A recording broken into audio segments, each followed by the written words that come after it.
Today we are going to measure flour properly.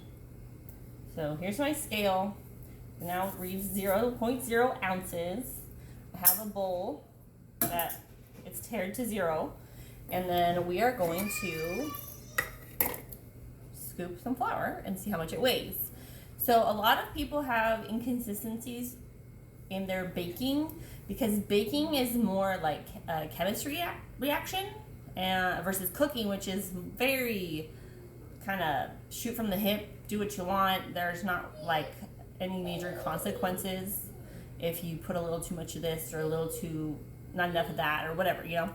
So what I did is I went ahead and I checked out KingArthurBaking.com, and they say that 1 cup of flour should be 4 1/4 ounces or 120 grams. So we're going to do a little experiment and see if it makes a difference doing these 3 variations of measuring or getting your flour in the cup. Now the reason why flour has that variance is the fact that it's got a lot of air in between the ground flour particles.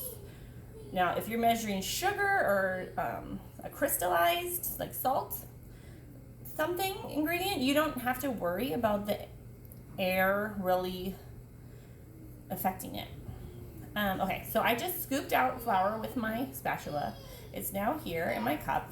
What we're going to do is take the level, straight edge of the handle, and we're going to tap the top, 1, 2, 3. And then we're going to scrape across the measuring cup.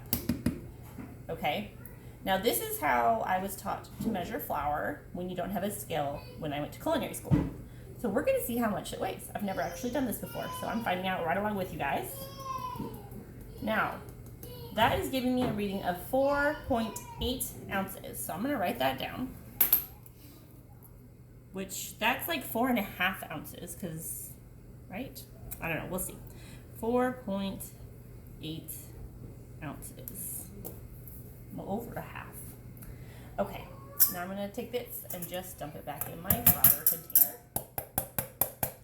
Okay, it's now empty. Put it back on the scale, 0.0, we're good to go. The next method I'm going to use is, I feel like a lot of people do this. They just put their measuring cup in and kind of shake it off. They make, you know, like kind of shake, and then you might take your hand or something because you're cooking and you don't want to mess up a bunch of dirty dishes. All right, so let's see if there's much difference.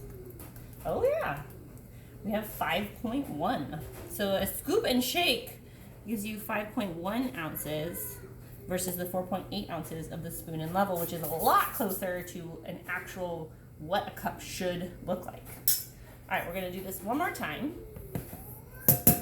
And if you have a hard time with baking, I would not be surprised if you do this third way of scooping it, which would be to pack the flour in.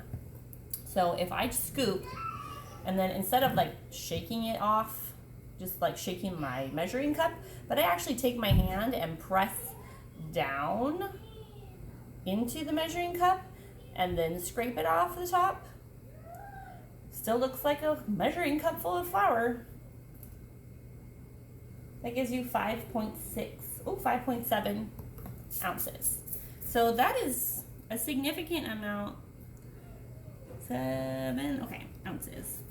Now that's a significant amount more than what you would need if you're adding more than 1 cup of flour, because every time you do that you're adding extra. So if your recipe calls for more than 1 cup, you're going to mess up your recipe by adding too much flour. Also, if you are taking a recipe and doubling it or tripling it or etc., that all just is going to compound and it's going to give you a really inconsistent recipe.